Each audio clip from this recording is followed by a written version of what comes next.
Assalamualaikum dan selamat sejahtera. Dan nama saya Muhammad Adib Aziz bin Zainuddin dan ahli kumpulan saya yang bersama saya adalah Muhammad Nur Rajab bin Asabdin. So, pada video kali ini kami akan menyelesaikan sebuah soalan yang diberikan oleh Puan Zalinda, iaitu soalan daripada case study 2 yang bercoverkan topik 4, iaitu inheritance and polymorphism untuk object oriented programming. So di sebelah teks ini adalah merupakan sampel soalan yang diberikan oleh Puan Zalinda untuk kami selesaikan dan sebagai buat rujukan untuk kita ni menyelesaikan kode-kode tersebut. So di sini kami telah diberikan soalan, iaitu kita perlu harus buatlah subclass dan superclass yang diberikan di gambar rajah tersebut. So untuk bahagian coding yang bertemakan superclass dan subclass, itu Amjad akan menerangkan dan kemudian saya akan menerangkan bahagian PSVM. Okey, untuk bahagian pertama Muhammad Ranjak akan mengambil alih bahagian ini. Okey, untuk bahagian pertama pada pengaturcaraan ataupun kode yang tadi kami telah membuat di dalam Java, Object Oriented Programming. Macam kita boleh nampak di depan ini, pada bahagian paling atas ini kami telah membuat sebuah declaration untuk kelas baru. Bawah sikit, iaitu kelas employee. Dan kelas employee ni apakah peranan dia? Okey, kelas employee ni peranan dia adalah sebagai superclass, superclass employee. Jadi di dalam konten-konten yang kita boleh nampak di dalam superclass employee adalah seperti berikut. Contohnya kita ada 3 variable yang kita telah declare seperti mana yang kita boleh nampak daripada case diagram yang telah diberikan di dalam case study 2. Kita ada 3 variable, iaitu bersifat private. Dan variable ini adalah string name, int age dan juga double salary. Jadi kita ada 3 variable di situ. Dan kalau kita pergi bawah sedikit, kita ada 2 jenis method, iaitu data entry dan juga print data. Kalau daripada segi public void data entry method dia, apa yang kita boleh nampak di sini adalah kita akan memasukkan detail-detail yang berkenaan dengan name, age dan juga salary. Dan apabila kita telah pun memasukkan data-data tersebut, kita akan tengok pula kepada method yang kedua yang berada di bawah, iaitu print data. Di print data ini apa yang dia akan buat, daripada method data entry dia akan mengambil data-data yang kita telah memasukkan daripada user, dan dia akan mempaparkan di bawah. Jadi contohnya kalau kita katakan data entry itu kita memasukkan nama Adib, kat bawah tu dia akan keluarkan nama Adib juga dan juga age yang kita telah masukkan lah. Dan untuk bahagian salary dia lain sikit, yang di mana untuk bahagian salary dia akan mencampurkan 2% kepada salary yang sedia ada, dan dia akan paparkan hasil campuran salary tersebut daripada 2% increment. Jadi dia akan mempaparkan di bawah. Jadi untuk mengeluarkan output ini demikian, ini kita akan membuat di dalam PSVM nanti. Tetapi secara basis rangka untuk superclass employee, inilah caranya lah. Dan lagi satu juga saya ingin explain sikit adalah pada line kedua coding ini, iaitu import java.util. Jadi kita akan menggunakan scanner, untuk mengambil input-input daripada user di dalam program ini. Jadi ini adalah untuk superclass employee. Kita akan pergi pula kepada subclass yang lain. Jadi untuk subclasses programmer dan database pro, jadi subclass programmer dan juga database pro ini adalah, kita boleh mengatakan adalah child kepada dia adalah ibarat anak kepada superclass employee tadi. Jadi dia adalah dia berada di bawah superclass employee, iaitu programmer dengan database pro. Jadi oleh disebabkan dia adalah anak kepada parent class iaitu superclass, dia akan inherit apa yang terdapat di dalam superclass employee tadi itu. Jadi untuk kita menghubungkan subclass ini kepada super employee, kita akan menggunakan keyword extends. Jadi extends tu maksudnya apa yang kita buat, kita mengatakan bahawa programmer kelas programmer dengan database pro ini adalah child kepada superclass employee. Jadi dia akan ada inheritance oleh disebab kita masukkan keyword ini. Jadi kalau kita membuat inheritance, maksudnya apa contohnya lah, kita katakan dalam situasi real life. Kalau real life, kalau seorang ibu bapa itu dia ada personality dia sendiri, bila dia ada anak dia akan mendapatkan personality dia juga. Jadi contohnya kita telah declare variable 3 variable tadi, iaitu untuk name, age dengan salary. Jadi dekat name, age, salary akan diinherit oleh subclass programmer dan juga database pro. Tetapi untuk programmer dengan database pro juga, dia juga ada personality baru dia sendiri. Dia pun ada ciri-ciri dia sendiri, iaitu untuk programmer kita boleh nampak di sini adalah private string language. Jadi kita akan masukkan language yang telah digunakan oleh programmer tersebut di sini dan boleh fokuskan kepada database pro. Kalau kita tengok untuk database pro dekat line 79 kita boleh nampak bahawa ada private string database tool. Ini adalah ciri-ciri untuk database pro pula, ciri-ciri unik kepada subclass database pro. Jadi dia ada dua jenis variable baru untuk programmer dengan database pro, yang di mana ianya adalah ciri-ciri dia unik kepada dia sendirilah. Jadi kalau kita memfokuskan juga kepada subclass ini, kita juga kalau dekat line 60 kita nampak kita menggunakan super keyword. Apakah function super keyword? Jadi saya telah mengatakan super.dataEntry. Maksudnya dia akan refer kepada main method, bukan main method yang terdapat di super class yang bernama dataEntry. Jadi dia akan copy balik konten yang terdapat di dalam method dataEntry yang berada di dalam super class employee, super class dia. Jadi dia akan copy dan paste balik konten-konten tersebut. Itu function super keyword di sini. Tapi kalau kita tengok daripada segi method dia memang sama saja. Method-method yang ada di sini semua sama saja seperti mana yang berada di dalam super class employee. Macam kita ada method data entry dan juga method print data.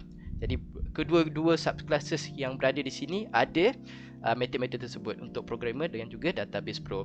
Cuma kita menggunakan keyword super untuk mengambil balik konten-konten yang berada di dalam super class supaya dia dapat pastekan kat sini. Tapi kita juga memasukkan satu detail ekstra, iaitu oleh disebabkan programmer dan juga database pro ini dia ada variable dia tersendiri, dia ada keunikan di situ di sendiri. Jadi kita akan memasukkan input untuk language untuk programmer, dan untuk database pro kita akan masukkan input untuk database tool.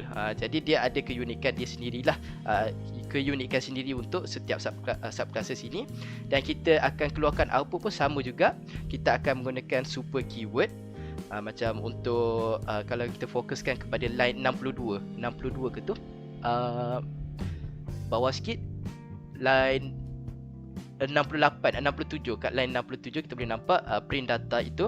Jadi super.print data. Jadi print data tu dia akan print balik, macam dia akan inherit balik apa yang ada kat super class. Jadi format yang sama akan digunakan di sini, sebab dia akan inherit lah, dia akan mengambil daripada super class. Tapi dia ada keunikan dia sendiri, yang di mana dia akan keluarkan output language yang kita telah masukkan untuk subclass programmer tersebut.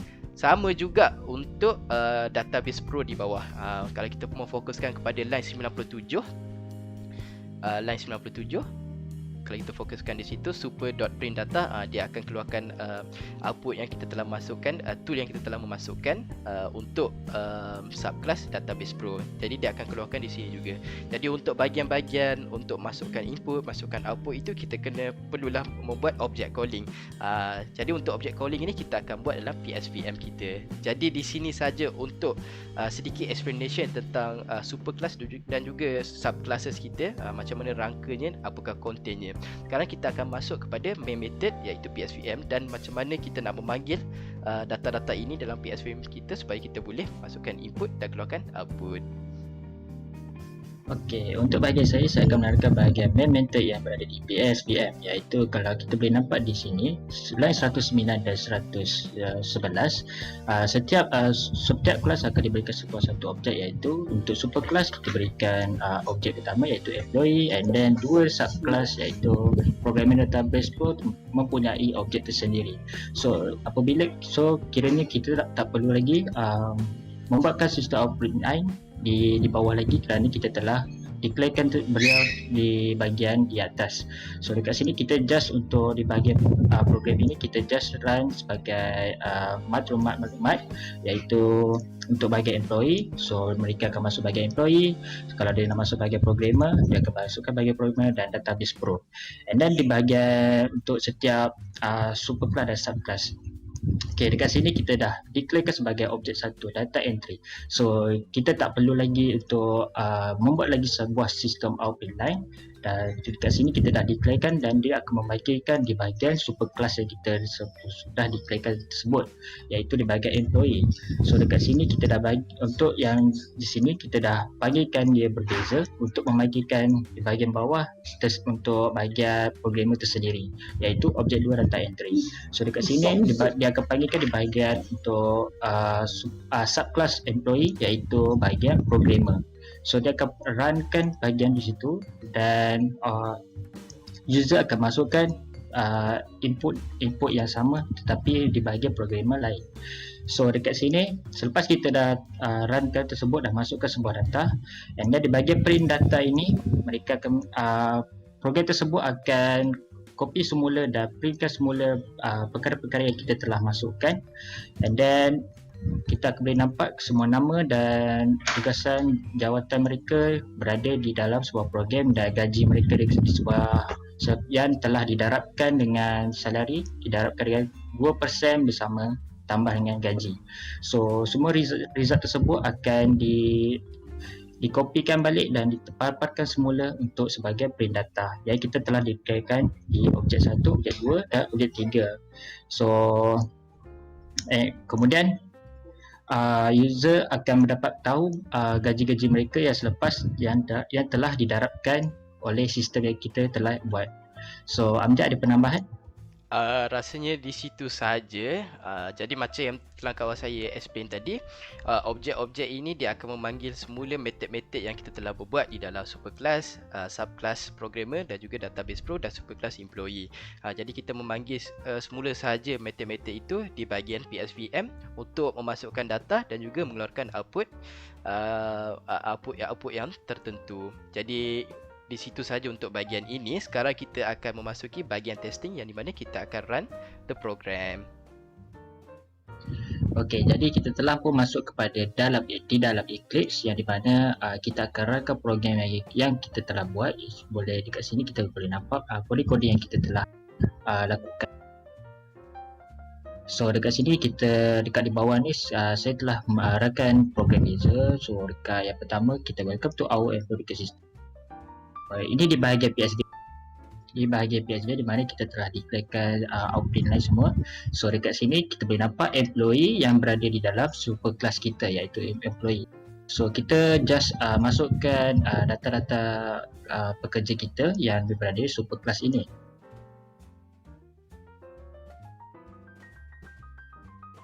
Kita masukkan umur dan gaji dia semualah.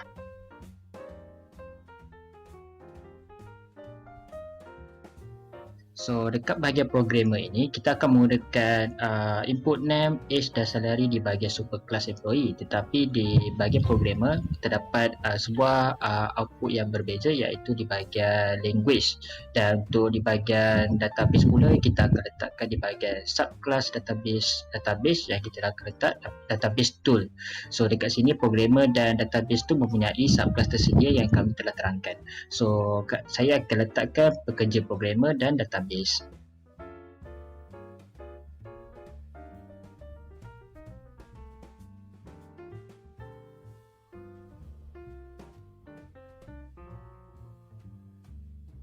So dekat sini dia minta database problem.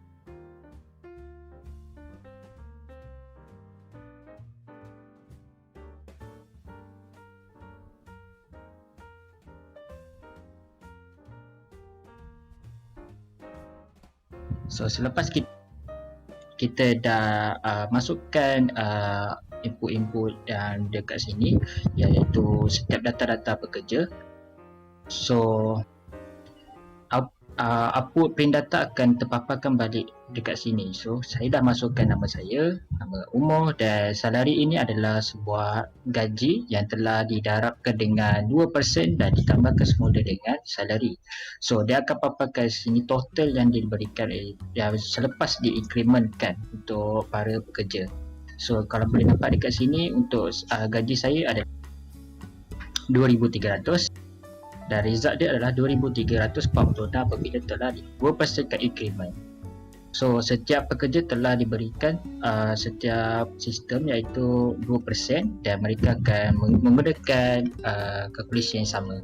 So mereka akan mendapat increment mereka tersendiri iaitu untuk Azrul 2,570, Haziq 5,100. So dekat sini dia akan thank you for using system yang kami telah dibuatkan line di barisan terakhir ini di bahagian PSVM. So itu sahaja untuk run program kami. Sekian, terima kasih. Jadi di situ saja untuk presentation case study 2 kami oleh saya dan juga Adib. Jadi sekian, terima kasih.